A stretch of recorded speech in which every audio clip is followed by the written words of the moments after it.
हितोपदेश की कथा। थोड़ा संचय हितकर है।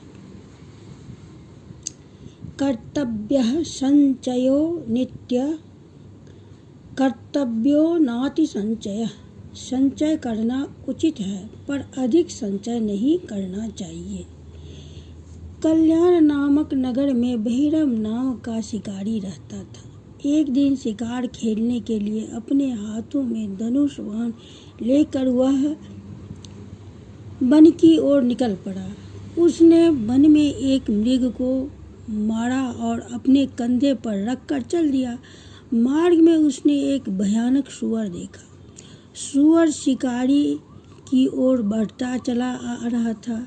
शिकारी ने उसी समय मृग को कंधे से उतारा और तीर चलाकर सूअर को घायल कर दिया। क्रोध में भरकर सूअर भी शिकारी पर झपटा और अपने तीखे दांतों से उसने शिकारी का पेट फाड़ दिया। शिकारी वहीं पर गिर पड़ा।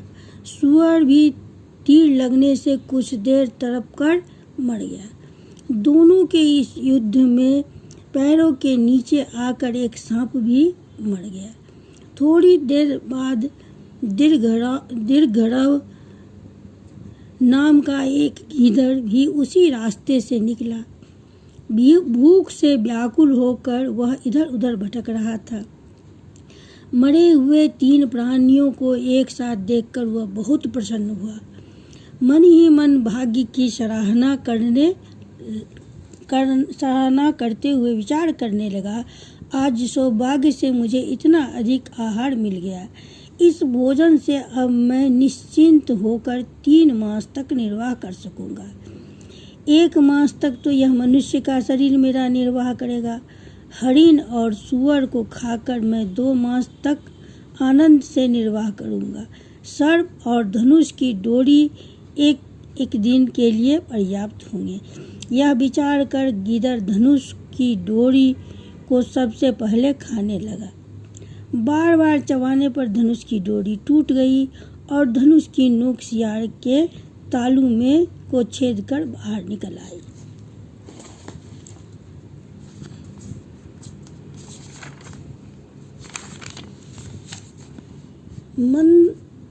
मंदर बोला, इसलिए मैं कहता हूँ संचय करना तो कोई बुरी बात नहीं है पर अधिक संचय भी नहीं करना चाहिए। हिरण्यक बोला, अच्छा छोड़ो इन बातों को। अब हम तीनों सुख पूर्वक रहें और पिछली बातों को भुला दें। जिस प्रभु ने इस आसार संसार का निर्माण किया है वह हमारा और अखिल विश्व का पालन भी करेगा। इस प्रकार वहाँ रहते उन्हें पर्याप्त समय व्यतीत हो गया। एक दिन एक हिरण्य व्याकुल होकर उसी मार्ग से भागता हुआ जा रहा था। उसे देखकर यह मंथर पानी में घुस गया। हिरण्यक बिल में घुस गया और लघुपतनक उड़कर वृक्ष की शाखा पर बैठ गया। कुछ क्षण बाद लघुपतनक ने ध्यान से दूर तक देखा, परंतु जब उसे कुछ भी दिखाई दिया तो उसने फिर सबको बुला लिया। हरिण के पास आ जाने पर लघुपतनक बोला, मित्र तुम इतने व्याकुल क्यों हो रहे हो? हरिण, मित्रों मेरा नाम चित्रांग है। मैं व्याध के भय से भागा भागा फिर रहा हूँ। कौवा, मित्र इस निर्जन वन में तुम्हें किस व्याध का भय सता रहा है? हरिण, मित्र कलिंग देश पर रुक्मांगद नाम का एक राजा राज्य करता है।